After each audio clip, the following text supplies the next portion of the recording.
Hello friends, welcome back to English with Asha ma'am. आज मैं आपके लिए एक डिफरेंट टाइप का वीडियो लेकर आई हूँ जिसमें हम शॉर्ट स्टोरीज के थ्रू इंग्लिश इम्प्रूव करना सीखेंगे। तो आज के वीडियो में हम सीखेंगे कुछ नई वोकैबलरी और कुछ ग्रामर रिलेटेड स्ट्रक्चर। यहाँ पे जैसे आप देख रहे हो, यहाँ हाईलाइट किए हुए हैं कुछ वर्ड्स जैसे breakup, drifting apart, move on, और भी हैं। पूरे हम पैराग्राफ जब पढ़ेंगे तो आप देखेंगे। तो इस टाइप के जो वर्ड्स हैं जो वर्ब के साथ और भी कोई जैसे प्रेपोजिशन जुड़ा हो या एडवर्ब जुड़ा हो, उसको कहते हैं फ्रेजल वर्ब। तो आज हम कुछ नए फ्रेजल वर्ब सीखेंगे, साथ ही कुछ नई वोकैबलरी जो पैराग्राफ में आएगी वो भी सीखेंगे, और ग्रामर रिलेटेड स्ट्रक्चर भी। तो यहां हम शुरू करेंगे। She decided to break up. अभी यहाँ पे सेंटेंस खत्म नहीं हुआ है क्योंकि यहाँ पे मैंने मीनिंग लिखा है इसका, ब्रेकअप का यहां तक है। She decided to break up with her boyfriend after months of conflicts and misunderstandings. तो सबसे पहले वर्ड मीनिंग करते हैं डिसाइड। डिसाइड फैसला करना या फैसला, और डिसाइडेड फैसला किया। शी डिसाइडेड, इस वाले सेंटेंस में जो सब्जेक्ट है वो है शी, इसमें नाम नहीं दिया है, सीधे ही प्रोनाउन से शुरू किया है। तो शी डिसाइडेड मतलब किसी लड़की की बात हो रही है, उसने फैसला किया किस चीज का, टू ब्रेकअप। अब जो ब्रेकअप है वो फ्रेजल वर्ब है। जैसे मैंने आपको भी बताया कि फ्रेजल वर्ब में क्या होता है, वर्ब होता है कोई और उसमें ऐड कर देते हैं या तो एडवर्ब या तो वर्ब के साथ कोई प्रेपोजिशन, और इन सम केसेस, कुछ केसेस में वर्ब के साथ ये दोनों आ सकते हैं, एडवर्ब और प्रेपोजिशन मिलके, और वो बना देते हैं एक नया वर्ड जिसको कहते हैं फ्रेजल वर्ब। फ्रेजल वर्ब का मीनिंग हमको दोनों को कंबाइन करके देखना पड़ता है। अगर हम सेपरेटली वर्ब को ही देखेंगे तो वो मीनिंग नहीं होगा, या एडवर्ब प्रेपोजिशन ये भी नहीं होगा, दोनों को मिला के कॉम्बिनेशन में देखना पड़ता है, तो वो उसका मीनिंग होता है। आइए एग्जाम्पल से समझते हैं। तो ब्रेकअप का मतलब होता है, इसमें ब्रेक और अप ये दो वर्ड से मिलकर बना है। इसका मतलब है to end a romantic relationship, किसी भी रिश्ते को खत्म कर देना, समाप्त कर देना। और यहाँ पे जैसे ब्रेकअप की बात है इस पैराग्राफ में, वो है रोमांटिक रिलेशनशिप को खत्म कर देना। तो विद हर बॉयफ्रेंड, अपने बॉयफ्रेंड के साथ उसने डिसाइड किया, उसने फैसला किया समाप्त करने का अपनी रिलेशनशिप को। तो देखिए यहां पर भी क्या होता है, कई लोग कंफ्यूज हो जाते हैं क्योंकि यहां बॉयफ्रेंड लिखा है जो कि मेल है, तो उसके साथ वो लोग यहाँ प्रोनाउन हिज बॉयफ्रेंड लिख लेते हैं। तो यहाँ पे हिज नहीं होगा, सब्जेक्ट क्या है यहाँ पे, शी है जो कि एक गर्ल के लिए है, तो शी यहाँ पे भी हर आएगा, मतलब उसने अपने बॉयफ्रेंड के साथ रिश्ता खत्म करने का फैसला कर लिया after months of conflicts and misunderstandings. अब कॉन्फ्लिक्ट्स का मतलब होता है टकराव या लड़ाई झगड़े, और मिसअंडरस्टैंडिंग जो है, पहले देखिए जो अंडरस्टैंडिंग इसका मतलब होता है समझ, इसमें हमने जोड़ दिया एक प्रीफिक्स।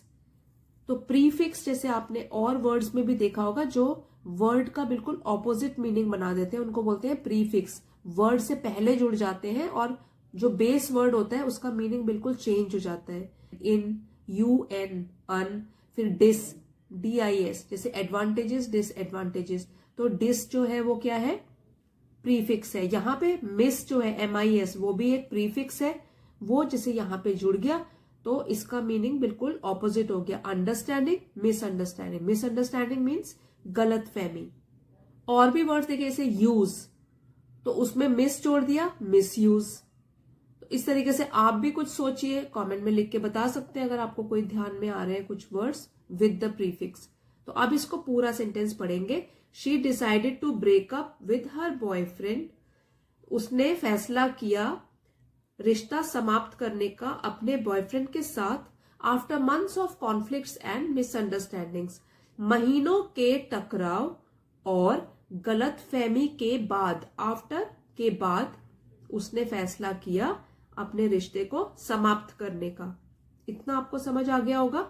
यहाँ पे हमने प्रीफिक्स के बारे में पढ़ लिया, हमने फ्रेजल वर्ब के बारे में पढ़ा, और अब नेक्स्ट सेंटेंस पढ़ते हैं। They had been drifting apart, ये मीनिंग है, इसको छोड़ेंगे।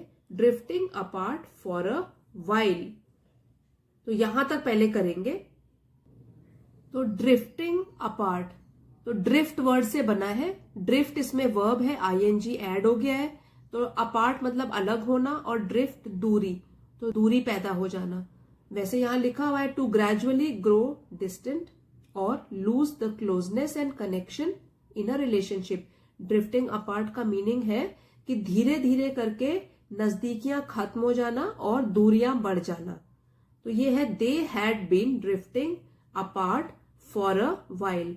फॉर अ वाइल मीन्स कुछ समय से, और ये जो स्ट्रक्चर है हैड बीन वर्ब के साथ आईएनजी फॉर्म, ये है पास्ट परफेक्ट कंटिन्यूअस टेंस की पहचान। तो इसमें क्या है, क्या बताया गया है कि कुछ समय से they had been drifting apart, उन दोनों में दूरी पैदा होना शुरू हो गई थी, या कुछ समय से उन दोनों में दूरियां पैदा हो रही थी। और इसीलिए एंड शी फेल्ट, और उसे लगा। फील का सेकेंड फॉर्म ऑफ वर्ब है फेल्ट। Feel, felt, felt. तो फील लगना और फेल्ट हो गया लगा। उसे लगा इट वॉज टाइम, कि समय आ गया था to move on. Move on भी फ्रेजल वर्ब है, उसका मतलब है कि नई शुरुआत करना।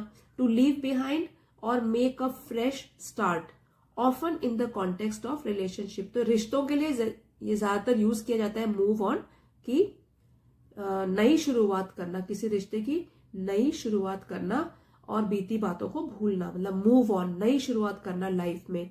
तो उसने क्या बोला, she felt it was time to move on, उसे लगा कि समय आ गया है नई शुरुआत करने का।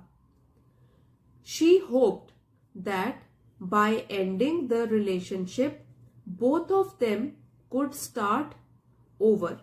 तो अब देखिए यहां पे भी स्टार्ट ओवर जो है वो फ्रेजल वर्ब है, इसका मतलब होता है फिर से शुरू करना। स्टार्ट ओवर, फिर से शुरू करना।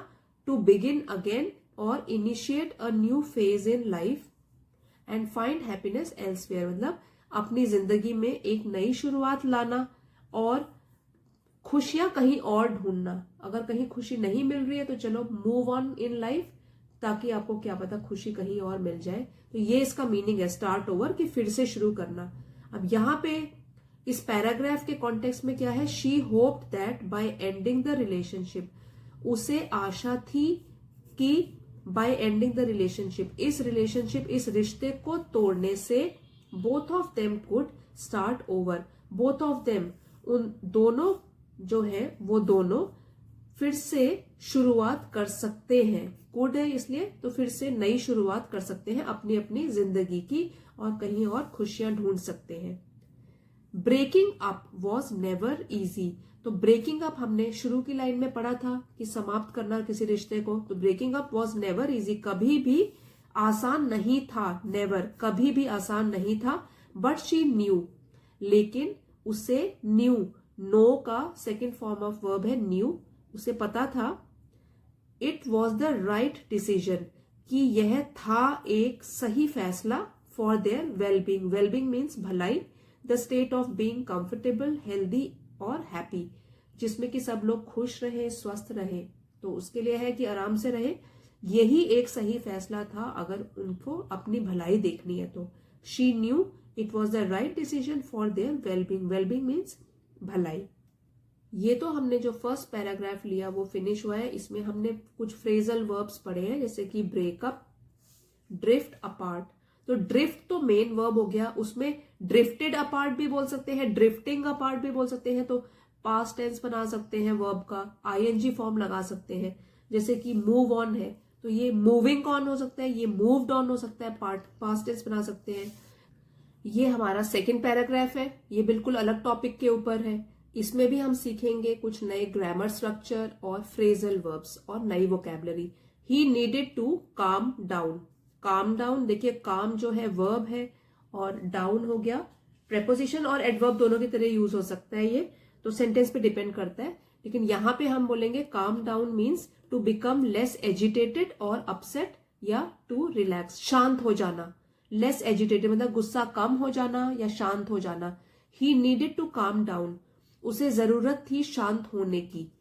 ही नीडेड टू काम डाउन, उसे, अब यहाँ ही से शुरू है, मतलब कि किसी बॉय के बारे में बात हो रही है कि उसको जरूरत थी काम डाउन होने की, शांत हो जाने की।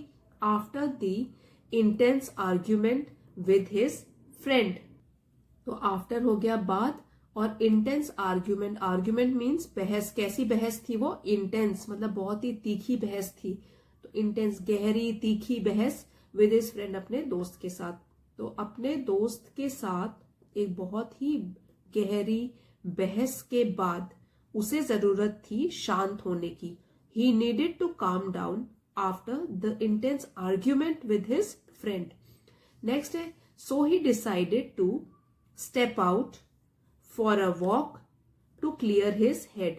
सो, इसलिए, ही डिसाइडेड, उसने फैसला किया, टू स्टेप आउट। अब स्टेप आउट भी फ्रेजल वर्ब है, उसका मतलब होता है कि कुछ समय के लिए कहीं चला जाना, कहीं चले जाना। To briefly leave a place और situation, often for a short break और चेंज ऑफ एनवायरमेंट, मतलब कि थोड़ी देर के लिए, ब्रीफली थोड़ी देर के लिए कोई जगह छोड़ देना या कोई स्थिति से बाहर चले जाना, शॉर्ट ब्रेक ले लेना ताकि थोड़ा सा चेंज मिल जाए।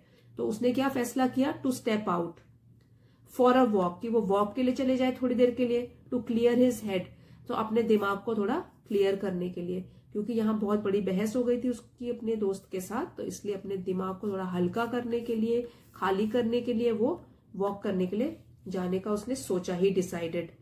एज ही वॉकड, जैसे ही वो चलना शुरू किया, जैसे ही उसने चलना शुरू किया, ही केम अक्रॉस, अब यहां तक ये मीनिंग है, एन ओल्ड बुक शॉप।